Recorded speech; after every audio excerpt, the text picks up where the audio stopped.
to the Trinity Force Podcast.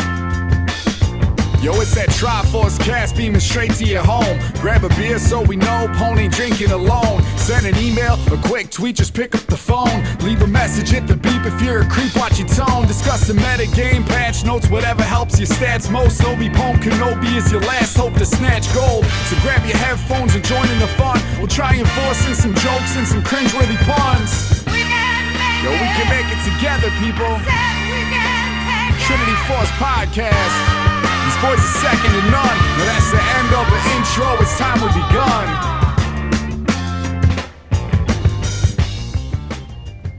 And there it is. There we are. That's the show. This is all there is to it.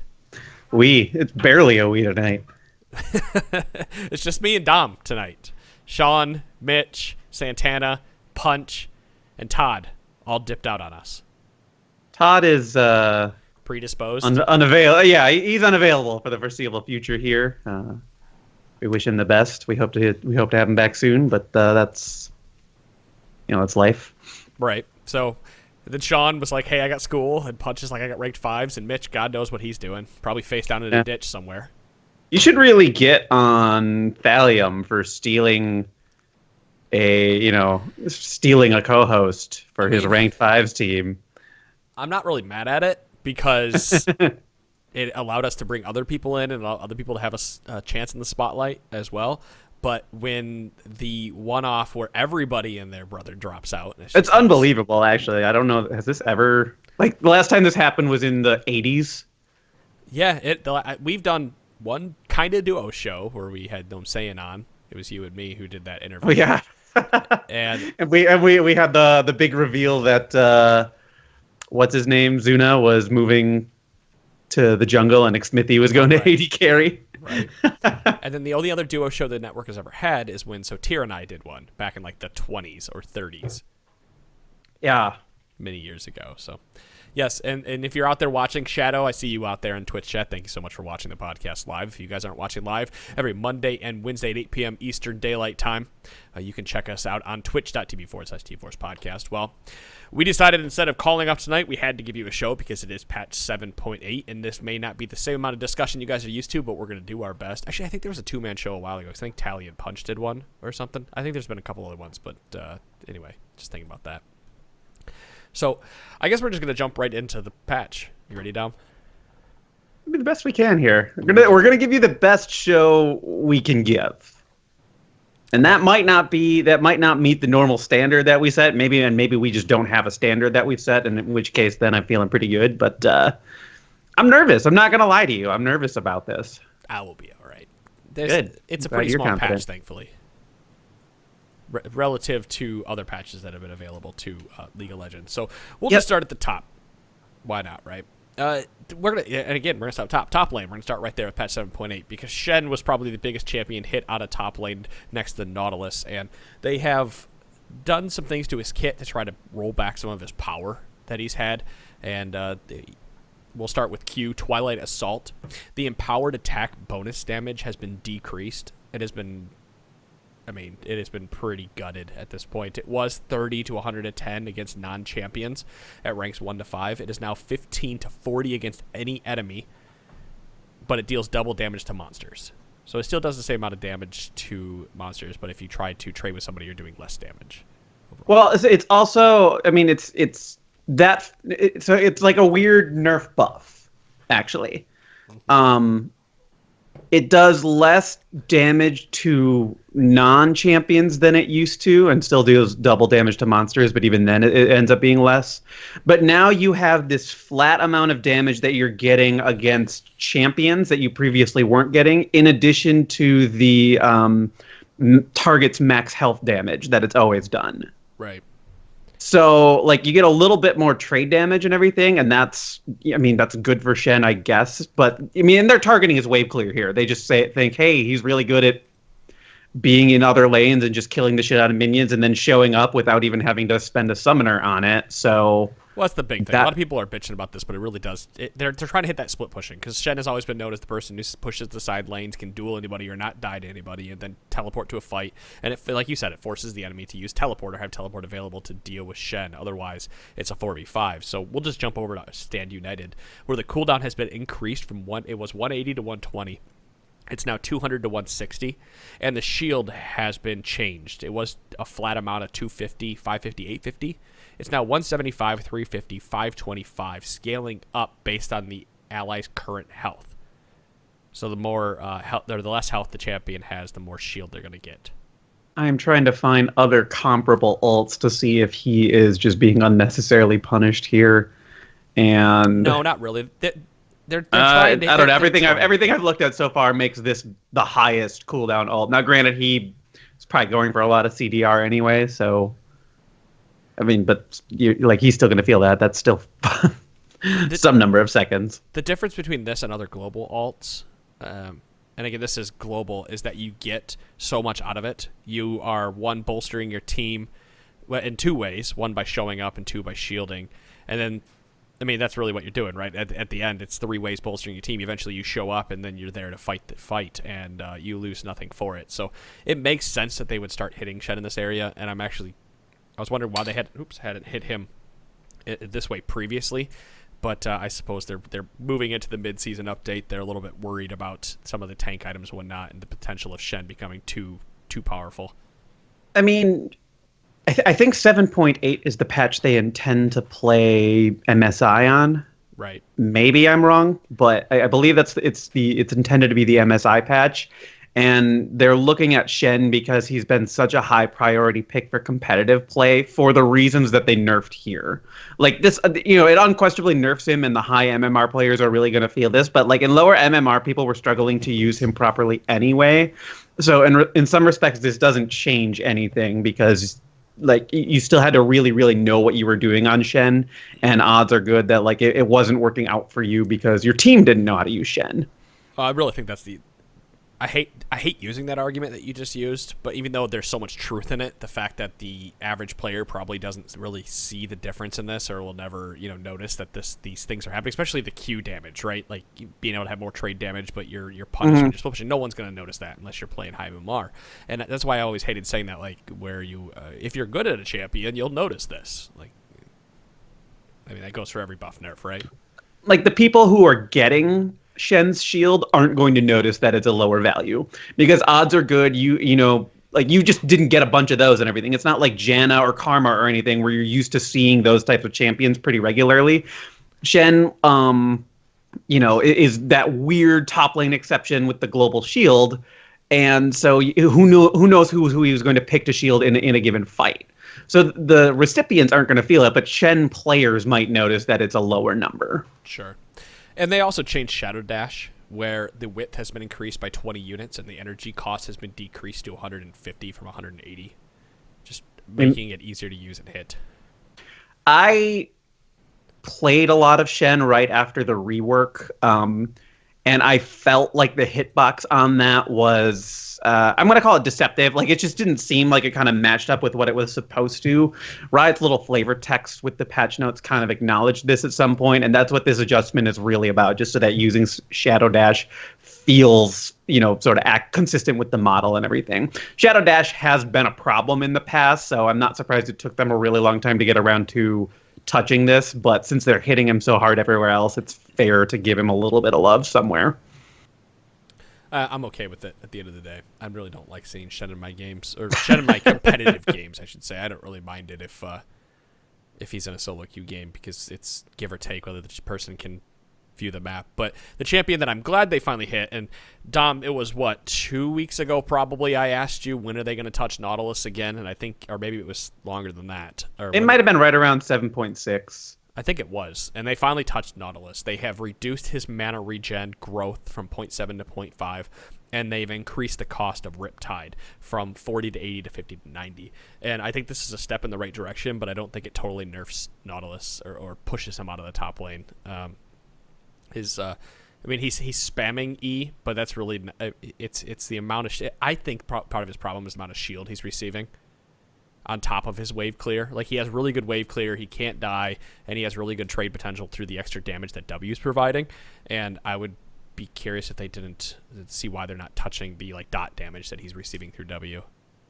It's just like a sneaky amount of damage that you don't, no one sees. The shield thing is kind of still Courage of the Colossus. Like, I mean, he didn't, he was a strong champion last season for a while, and then the meta moved away from him. And he still, it's not like he got changed that much between, was it 6.16 and now? Sure. So he has been this good the entire time, but it's that extra shield that he's getting that he didn't have before that is kind of what separated him. And that's fine. Like, if he's starting to drown out the real usable champions in top lane. And again, this is more targeted towards competitive. I mean, he's already, I don't know, middling in solo queue. Let me see if I can. Yeah, but I mean, he just has too much power in lane. He has too much pushing potential and too much dueling potential through Courage the Colossus for sure. and the extra damage. Yeah. So I would like to see some more nerfs come Nautilus's way. I don't want to see him be pushed out of top lane, but I'd like to actually be able to trade with the guy. Because there comes a point when you're playing against him where you can't even try to trade with him because the shield stands up for too long. So even if they maybe reduce the duration of W, there's different. I mean, there's a whole bunch of different levers here you can pull.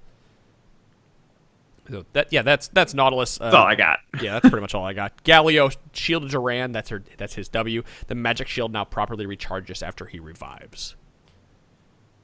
I hadn't really noticed that. I wonder if that's like I wonder what was going on there. That was one of their bug fixes and everything. Probably matters if you have a Guardian Angel if it wasn't working properly. That was the only time I could think of, or the only case I could think of where it was like going to actually affect people in a meaningful way. The only time I ever noticed those, I noticed it on Nunu, right? Like starting the game off with your free spell. Sure. Or going back to base and getting that. Same thing like Kled goes back and automatically gets Scarl back. Like, you do notice those things if you played the champion enough. Or the even if the buff that you're receiving has a good enough visual. But like Galio, so even if you respawn, like, odds are good you still had some travel time and your shield was going to come off cooldown basically during that travel time. Yes, there were going to be cases, I guess, where you respawn and then immediately used your ult to get into a fight, but by and large, like, there was going to be travel time, and that's why I felt like it was difficult to notice this. But then I thought, oh yeah, GA, if you're respawning and should have your shield but you don't, that's probably the case for this change. or Zillion and that type of thing. Aatrox, still a bad champion, even though Champion GG says he's finding success, which is humorous to me. But Placid passive Bloodwell. Hellbent now refreshes when fighting monsters, allowing him to jungle. Hooray! Attack speed has been increased from 20 to 50 to 30 to 60. So it's maybe we can get Sean back in the jungle playing Aatrox again now that he can actually have his Bloodwell available. He definitely was the worst jungler in the game before this change, so we'll see what happens. I don't know. But he doesn't gain that attack speed until he hits max stacks, right? Like, he's not getting that extra 30 to 60% attack speed until he's smacking max stacks. So yeah, but now he can. I mean, like, it's still extra attack speed in the jungle. I mean, it's extra attack speed on top lane or bid or whatever how you want to play it. That right? too. But it was attack speed he just literally wasn't getting in the jungle, and now he can get it. Yeah, that's fair. And that does help a lot, actually. Bloodthirst heals for 6.5% of Aatrox missing health rather than 5%. More sustainable. Part of me wonders if they're like just low key buffing all this stuff up because they know they have a bunch of tank changes coming in, and that would typically hit Aatrox pretty hard. So they're trying to get in front of it and get him into like a really good spot so that when the tank changes come, he's still kind of playable since he was unplayable for so long. He doesn't necessarily do bad against tanks. He just needs to be able to trade. I think he needs some other love. I just wish that he did more with his passive, and we've already discussed all that. So yeah, if you're finding success with Aatrox, you're probably going to find more with these changes, though I don't know if this pushes him over the edge because I'm still not. I think, in my opinion, Aatrox takes a lot of finesse to play properly and to find success with. So it's not one of those champions. Like, we know that Ryze is really good, right? And competitive player can be really good, but obviously he's got a dumpster low win rate. So I just think it takes some finesse to play the champion properly. We could see some success if you're higher elos or more, or you're better with a champion. the bloodthirst change is one of those things where I look at it and go, oh my god, an extra 1.5%. That's a huge amount.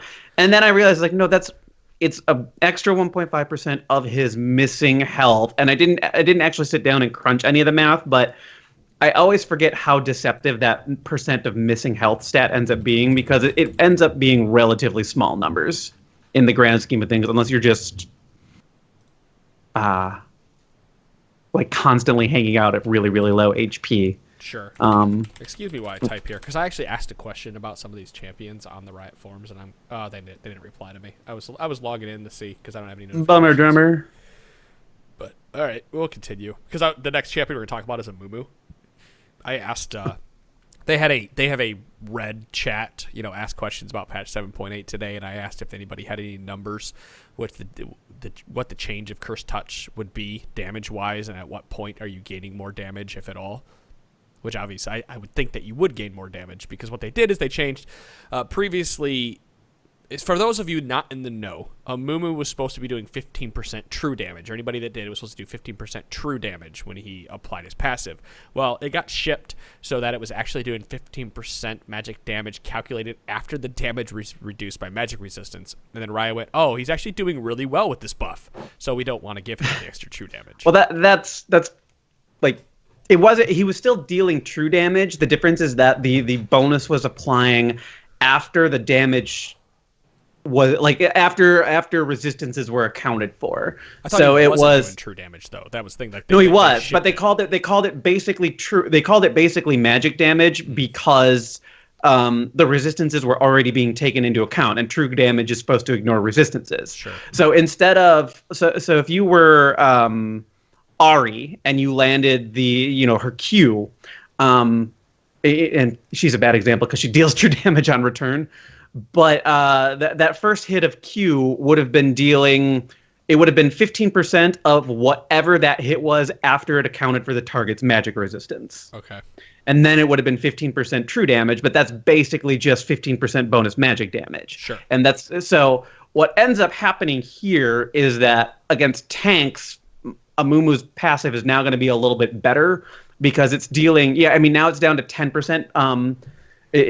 A 10% bonus true damage, but now that's calculated before the magic resistance is taken into effect, if that makes sense. So like Cassiopeia Qs, Cassiopeia Es, like that she can machine gun out there and everything, are actually going to deal a whole lot more damage to somebody like Gragas or Galio, and those type of tanky top lane champions, especially because where they normally would be stacking a bunch of magic resist, now she's just getting the true damage instead of having her, lower damage that she was machine gunning accounted for. Well, let's step this back just to tell people that Amumu's passive is now 10%. He will deal 10% true damage. Yeah, because the way it reads is it's going to deal 10% magic damage calculated before magic resistance, so you're doing 10% true damage now rather than 15% magic damage. Yeah. That's the TLDR version of this. And the reason they scaled it down is because Amumu was really, really successful even with the change being calculated incorrectly, so they were like, you know what? Maybe let's not make it out of hand. If we have to bump it up a little bit later, we can, but let's be a little conservative adjusting this backwards. I just wish they weren't conservative with it. I know that's Riot's motto, right? Like that they've taken from, rather than taking the dial and going to 10 with it, they go to 3 and then 4, then 5 and 6. But out of all the champions in the game that people are playing, I don't think anybody would go, oh my god, Amumu is broken. I think if it was 15% true damage, they would go, okay, he's pick ban. Like, you got to ban him. And possibly, but I honestly, it's one of those, like, if he's doing that, but Riot has the ability to hotfix, and then I think this is like one of those fringe cases where Riot could have pushed it and made it 15%, see what happened over a week, and then gone, oh well, we're gonna hotfix it down to 10. Sorry. No, I prefer this change. I hate it when a champion becomes like you have to pick or ban it. Like it just kind of. Yeah, that's what hotfix. Especially for ranked play, I think that ends up making things really, really boring. That's what hotfixes are for, Dom. That's why they exist. But, it's whatever. You still play Amumu. I still think he's really good. And you probably won't see too much of a difference out there playing him. I mean, besides the difference of his passive changing. But they are changing Despair. It was doing 1 to 3% of the target's maximum health. It is now doing 1 to 2% target's maximum health per second. That makes sense, just because he's dealing like despair benefits from the bonus magic damage, or I'm sorry, the bonus true damage. Sure. So it makes sense that this ended up getting hit. Because Amumu was performing really, really well at all MMRs. As he should, and he's really good. And it's not like a small percentage of the player base playing him in Plat Plus. It's it's like 8.66% pick rate. That's huge. It's not Lucian, but it's huge. So I'll save this rant till the next time that we have open soapbox, where I want to talk about plat players not understanding how to invade or when to invade, and that's why Amumu and others do really well, despite the fact that they shouldn't, because a lot of times you get your blue buff and you get your second blue buff, and because players don't pay attention to timers. And the funny part is that invades happen all the time in bronze and silver. Like, you got to be terrified for an invade in low MMR, but apparently in Plat Plus or in Plat mostly, I guess they shy away from that. We play mostly against mid and high Plat / Diamond players, probably last season Diamond players, and how many times people really invade besides us? Nobody. Like, we are the ones that are invading. We invade all the time. Primarily because it's more fun for the stream viewers to watch us do something stupid rather than go around for a minute and a half. It's just like, we don't even have to ask if we're going to do something, if we want to do something stupid anymore. We just do it. Yeah, that saying went out the window years ago. So Ivern is according to Champion GG, is the winningest jungler at the moment, and they aren't really hitting him that much. Like, it's weird. This change is not going to be what takes him out of that. No, it's not going to change anything. Brushmaker, his W, dropping brush directly on top of an epic monster no longer hides it from enemy vision. Something that, yeah, great change. You can't hide, doing Baron as well as you previously could, but this doesn't push him out of the top spot at all. And that's pretty much all you can say to that. I mean, Anunu's right behind him as far as performance goes, so it's definitely a case where the control junglers are really starting to stand out against the field. Right. I wish they would have like a couple more control type junglers available to the player base. I mean, and I don't know how you go about doing that, but sure, it kind of sucks that there's only two, and so if you ban one and then you get to first pick the other, you definitely have just set your opponents behind due to kind of Riot's own shortcomings and nothing you did. Well, I'm curious about this Udyr change, because from what I read about it, this essentially makes any style of Udyr that you want to play potentially usable in game, where if you want to do DPS Udyr, you can. If you want to tank Udyr, you can. Or if you want to go like stun bot, Phoenix, clear Udyr, you can, because they've made some changes here. Oops, I hit a button. During my first run on the show, Sean was not playing Udyr at all. And I talked him into it, and then he got that Sean laugh that he gets just from Udyr just made sense to him right off the bat, and so he gets that Sean giggle laugh, like he's so amused with himself every time he plays Udyr, and I just love it. Even when Udyr is bad in in the state of the game, I want Sean to play Udyr. It's just fun. He doesn't have as much fun though. I mean, he might have fun himself, but we don't have fun if he plays him. That's probably the problem here. I do. I have fun. Well, that's good for you, Dom. I'm glad you're having fun. So they've changed Udyr in the fact that his ability costs have been increased, but they also decreased every level that he receives, oddly enough. The ability cost was 47 to 35 mana. It's now 50 to 33 mana at levels 1 to 18. So every time he gains a level. It used to go down with rank of the ability, and now it's just when he gains levels. In the long run, this is actually there will be weird points where your abilities will cost a little bit more than you were used to if you're an Udyr player. But in the long run, this means you hit level 18 and all of your abilities cost 33 mana, as opposed to three of them costing 35 and then one of them costing 41. Right. So you're gonna it's gonna take a little bit longer to get to that really low mana point, but come the really late stages of the game, it's not gonna feel bad to use that unmaxed skill. Right. If you were inclined to passive stacks. Yeah. So they changed Tiger Stance. They removed the fact that the basic attacks no longer deal an additional 15% of Udyr's total attack damage as bonus damage while in Tiger Stance. So they changed it so Udyr's first and every third basic attack after that, while in Tiger Stance, are Tiger Strikes, applying the stance's damage over time effect. And that got changed from 30 to 230 over 2 seconds to 30 to 150, meaning you're doing more damage now because you don't have to build AD to get all this additional damage. You're just getting it naturally by smacking them 3 times. So you should be able to get 2 procs off at 30 and be able to do 60 damage at level 1 rather than the 30 damage you were previously doing. The changes to turtle stance kind of further emphasize this, but they're really just trying to. They just said, you know what, Udyr is an attack speed champion. We don't like. He doesn't get enough from other stats along the way to justify going ability power or attack damage or crit or anything along those lines. Like, the reality is that he was always getting the most out of attack speed, and that's what Riot's trying to do with this change. They're trying to just align it so that attack speed is the most important thing for Udyr, and then I guess being tanky. Well, something back to Tiger Stance, by the way, successive Tiger Strikes. If you apply the dot in the first and then hit the third, it automatically deals the first full amount of damage and then applies it again in the third. So you get that full 60 damage, meaning you're doing more at level 1 and through all ranks with Tiger Stance. And I think if Sean was here, I want to say Sean would probably tell us that... Well, let me back up. First, Turtle Stance. Udyr's first and every third basic attack while in Turtle Stance heals him for 2.5% of his maximum health, increasing up to 5% based on Udyr's missing health. So yeah, instead of giving him lifesteal, like this is just a straight buff. This is way better for him. I think I want to say if Sean was here, he'd probably tell us that you sacrifice a lot by going Tiger Stance, but it is going to be really powerful. I have a feeling though that with the fact that he's doing all this extra damage when clearing a camp won't be that bad. Plus, he'll be really healthy through the Turtle Stance, gaining all that extra life. That I would not be surprised if Udyr saw a resurgence with these changes, because I am optimistic that these Tiger Stance changes pushes Udyr into the front of or back to players that can play him well.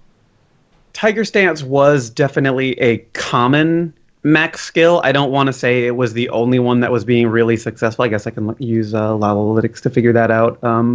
It's hard to say. I think it depends on play style.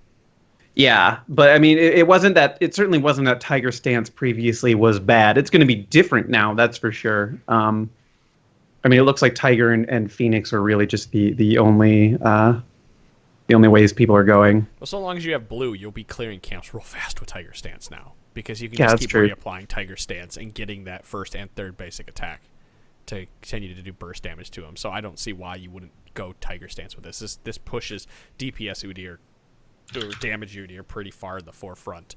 And I wonder if the Trinity Force Udyr is the way to go now. Like, just instead of going any kind of jungle Wits item, End. Rushing straight Wits End. Fuck that item, it's bad. No, Dom. Stop trying to make Wits End happen. It's not going to happen.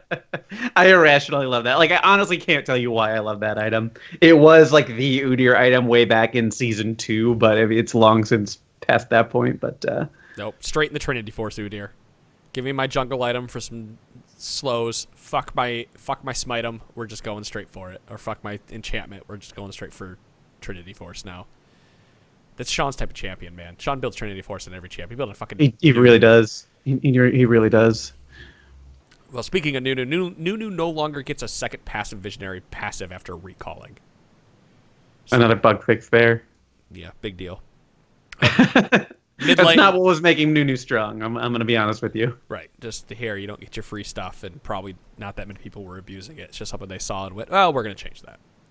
Karthus, lay waste can now be buffered. So basically the whole thing about this was that they realized that ping played a big part in how well you could play Karthus. So now you can buffer your Qs to get more Qs off. Easy as that. I don't like it when Karthus is a popular champion. I'm being perfectly honest with you. It's just so frustrating to feel like you played a fight really, really well, and then all of a sudden, oh no, Karthus is dead, and now here comes its ult, and oh, okay, everything I did just went out the window, because... Well, what did I say to you the other day? That Karthus, I think Riot just forgot Karthus existed, and now here they are, bringing him back up. But Froggen played him, and Piglet played him. I think they played him, and they went, oh, right, that's a champion. We should probably touch that champion. We should look at that champion. People are going to bitch at me, but I really do think they should make Karthus's E tick every once or 4 times a second. But people are like, that's a nerf to lane Karthus, because if you turned it on, you automatically got a full tick. So you would use it the last hit. So good Karthus players would just turn E on and turn it off real fast to get a last hit in her tower. Well, and now we just gave a tip to listeners that might be playing Karthus and not doing that, because that's how it works still. Right. As of right now, if you just turn E on, you get your tick automatically. Pop, and then you can just turn it on, turn it off to get a last hit proc, like under tower and lane or whatever. So, Lissandra, passive ice board. The cooldown was a flat 18 second all ranks. It is now 18 to 9 seconds at levels 1, 6, 11, and 16. And they've also increased the ice shard ratio to 0.7. I fucking hate Lissandra's passive and other similar passives. I don't care for this at all, because at that point in the game where... Like, the point in the game where this passive is going to be helpful is at the 15-second mark, right? Where that's level 6. And potentially between 6 and 11, depending on how far laning phase goes. But an extra 3 seconds off to get an extra ability. Whenever I play Lissandra, I never felt like I was out of mana during those times that I needed it. Like, level 11, I don't need a free rank of... I don't need free abilities, right?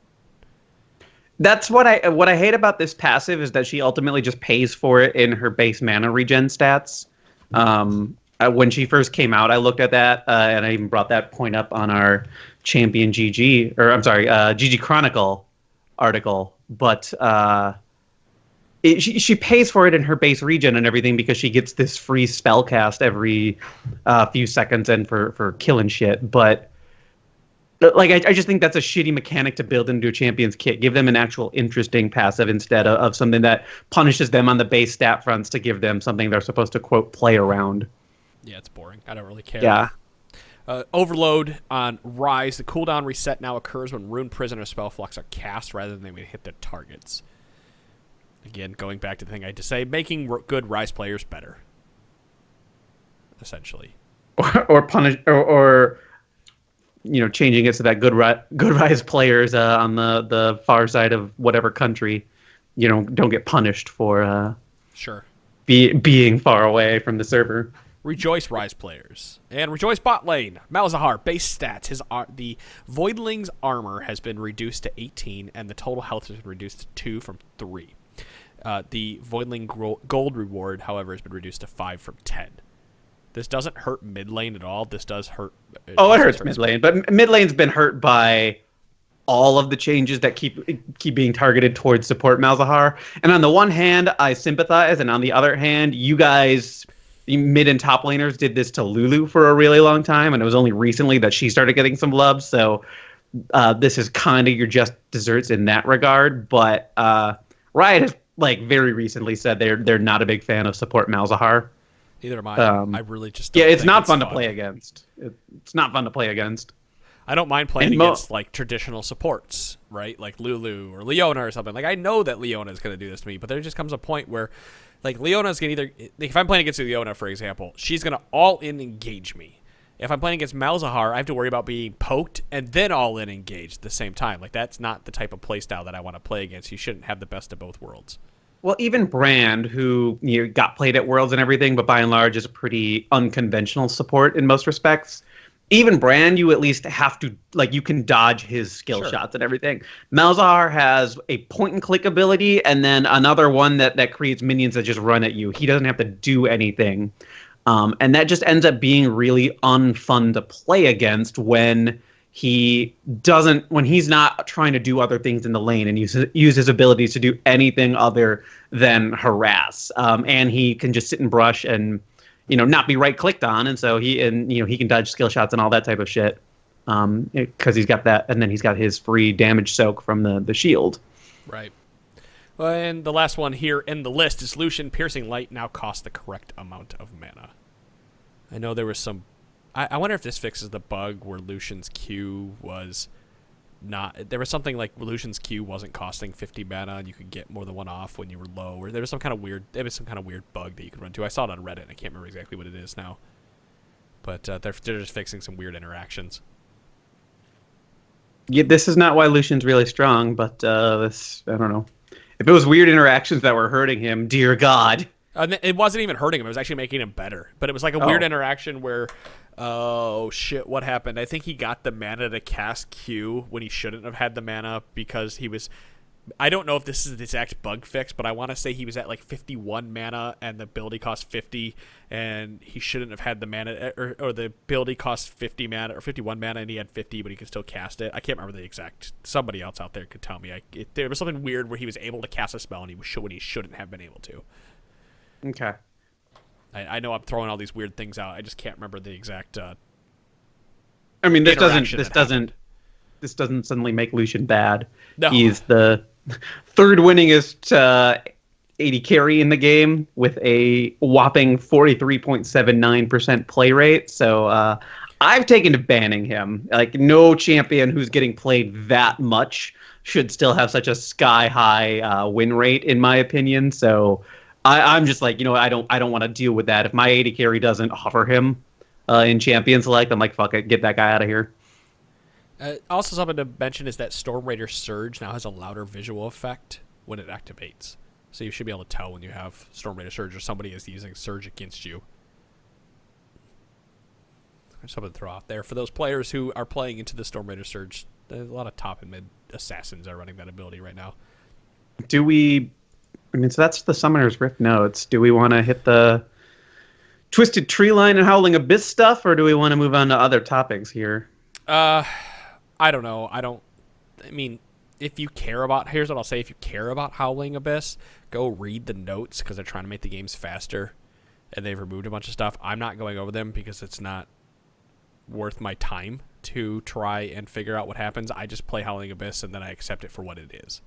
Yeah, my goal is to play it because I just want to get a game or two of League in a low-stress environment, or I'm trying to warm up before I play real games. Like, it's just a fun mode for me. I don't really care if anything is unbalanced or overpowered or anything because, A, what are the odds you're going to see it? I'm not playing against ARAM-only accounts, so what do I care? And then, B, I just don't take the mode seriously. I don't know how many ARAM-only accounts I've ever played into. I'm sure it's happened because I feel like I see Vagar every other game when I play the stupid thing, but who knows if that's just dumb luck or if I'm actually playing into people who only have those good champions that are on the map. Though ARAM-only accounts seem kind of silly considering that the meta changes so often in Summoner's Rift that these ARAM champions have to get changed as well, so at a point does your ARAM-only account become worthless. Right, is Nidalee even still good on Howling Abyss? Like there was a stretch where she was the queen and you always wanted her, but I feel like it's Lux now who everybody wants to get. It's Vagar. Vagar is one of the more overpowered champions on there because the map is so small. It's really easy to hit his stun. But even then, it's not like getting Vagar wins you the game. No, but it helps quite a bit. Vagar does that.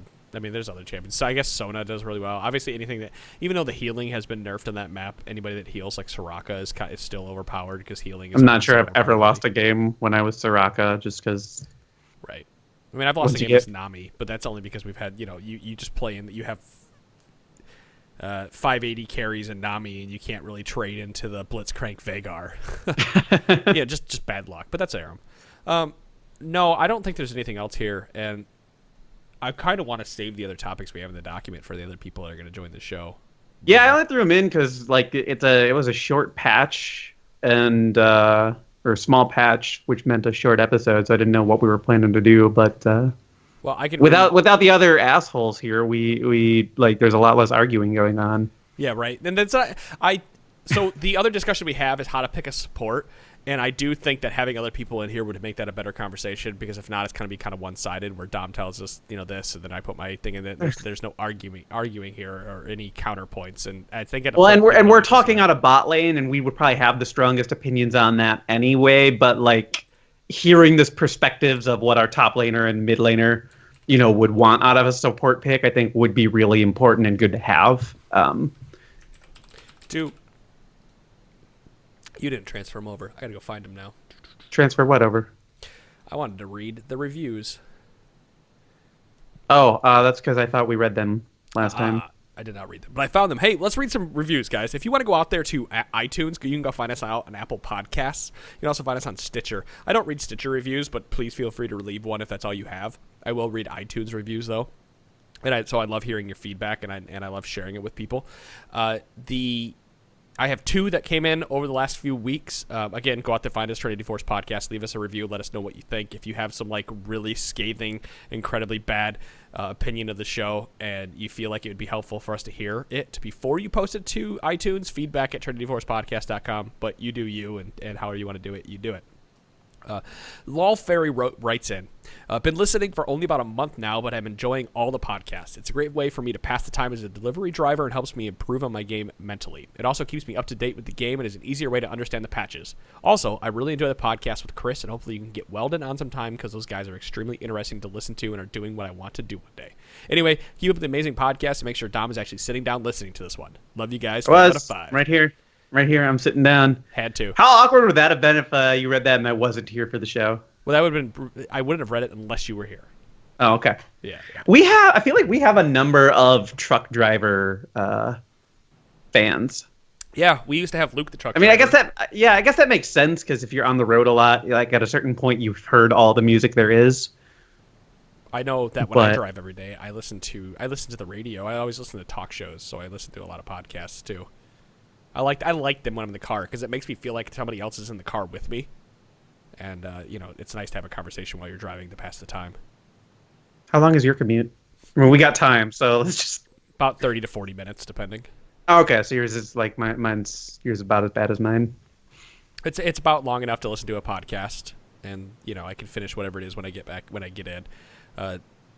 I've got my commute time though, so I can listen to a radio show in the morning, so that by the time that I'm done driving my stretch of the highway, their time on the radio goes to a break.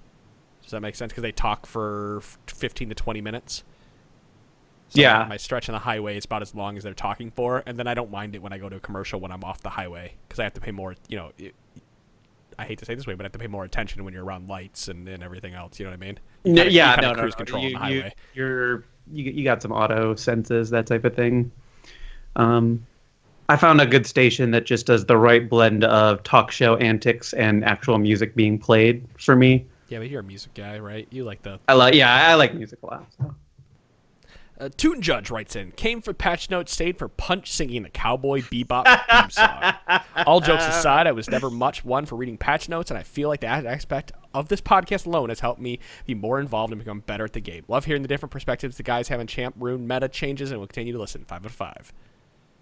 I've heard that a lot, though, Dom, and I might have been this up before. A lot of people listen to us for the patch notes. I know a lot of the rioters will listen, even though they get the patch notes early, they'll listen to our show for the patch notes because they don't read them.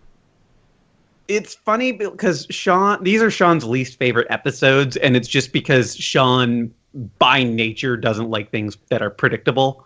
Yeah. And like now with patches coming out every 2 weeks, it means every 2 weeks there's going to be a patch note, and that's ultimately why he doesn't like them. But people like them. I mean, I'm glad that you guys find them valuable and everything. We would probably still do them anyway, but I'm glad people are getting some use out of it. Well, we did them because we needed content a long time ago. Do you run into the issue like with among your friends who also play the game where like they just ask you for all the information out of the patch? They don't even read the notes anymore? I don't really. I mean, anybody I talk to is just you guys, pretty much. I have friends who literally. I have friends who literally like will log in after a patch day and then just go, okay, so what do I need to know? What changed? I'm like, what? Just you can read? I know you can read. Just go do that. I don't want to tell you. They're like, no, just what changed? Just tell me. Tell me this now. Go listen to the podcast because there's definitely an hour's worth of shit here, and I can TLDR the patch for you. Like this patch today, I can TLDR this for you, right? Pretty easy. Shed, I can do it easy. Shed nerf, Aatrox change, doesn't matter. Udyr, go try him. A Mumu, side grade, Malzahar support nerf. There you go. There's your patch, right? Like, that's all you really need to know about it. But when it comes to bigger patch, like the mid-season shit, I'm not going to sit here and explain to you how Zach can grab people and throw them together and shit. Yeah, or when they introduced keystones and then those fuckers wanted me to explain that. It's like, well, go read about it. I cannot do this justice. not the way you need it. Well, speaking of changes, starting on Monday, we are going to break our rule of not reading PBE stuff, and we're going to start talking about the mid-season updates because those have pretty much been set in stone at this point. Maybe some numbers will get tweaked, but we're going to start talking about the champions that have gotten changed. We're going to start talking about some of the items, and we're going to start talking about the Rift Herald as well. And that's going to start going over the next 2 weeks. We're going to be doing a lot of mid-season stuff. And as always, I want to dive right into it right now, but that would defeat the purpose of Adam making that announcement. That's right. So, yeah, mid-season stuff, and because we'll spend a half an hour talking about Rift Herald and Sean will bitch, and it'll be fun. We're bagging at Sean. Yeah, it's he's not here, and we're only 2 of us. Like, I love you, Sean. Sean, I miss you. I wish you were here. Well, I wish he was here because of all the Udyr stuff. Like, he knows that champion. we'll make him talk about it the next time the podcast comes rolling around. But, yeah, guys, go check out our YouTube channel, by the way. We should have a Zion Rakan video coming out shortly. Yeah, hopefully. And a lot of stuff has been going up there. We've been doing clip videos. Mott's got the RPG show. You can catch, like, if you want to see all the live shows and everything, they definitely get posted. So if you're into that, you know, if you think you're missing out, Seen this lovely face, and this face, and that face, and this face. You're a handsome fellow. Don't worry. Aw, I was fishing. Thank you for biting. You're welcome. I think we're just gonna go ahead and call it there. I know it's only about a 50-minute episode tonight, guys, but with 2 of us in a short patch and not a lot of people to talk about it, I think everybody can understand. So we'll probably have longer episodes coming up here next week. So please be prepared for the mid-season update. It's not as scary as last year's mid-season update. I'll say that much. Like, comparatively, this mid-season is very, very easy to digest. And there's not so much there to... I mean, there's a lot of theory crafting that happened, but it's not nearly as much because there's only 3 champions being changed. Last year was the first mid-season update they did, right? Or was the Mage one 2 years ago? No, Mage was the last one they did. No, Assassins was the last one they did. Oh, sorry, Assassins, Mage, Marksman. Bruisers.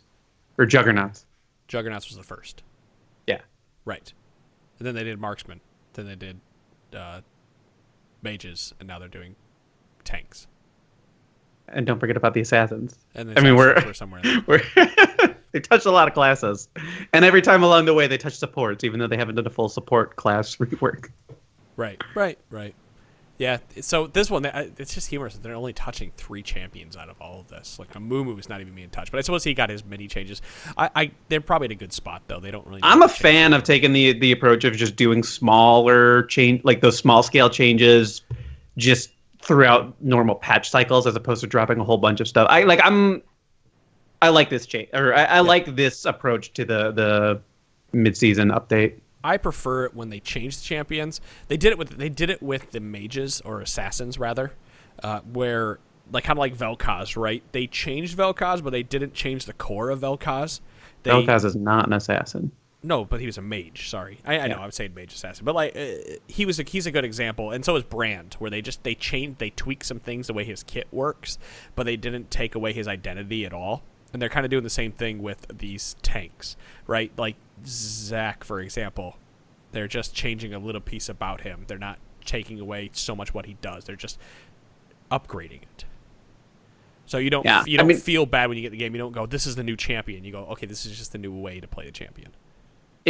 Based on what I've seen, and like I encourage everybody to go check it out before we even begin our discussion on Monday, but based on what we've seen in advance like this, it looks like they're making these champions really, really fun to play. And I guess I'm going to cut us off there so we don't ruin Monday's show. But it looks like it's going to be a fun set of changes this time around. Looking forward to it. All right, guys. That's episode number 434 of the Trinity Force podcast. Let us know how we did with our duo show. We tried our best. And that's all we've got for you. So, guys, please go out and enjoy this patch 7.8. Please enjoy Zion Rakan and let us know how well that you like either of them if you get to play them. We will be playing them this weekend, likely on Sunday if we can, and streaming it. And, that's it, guys. We will see you all on Monday. Have a good night. Have a good night, Dom. I stopped recording, but good night.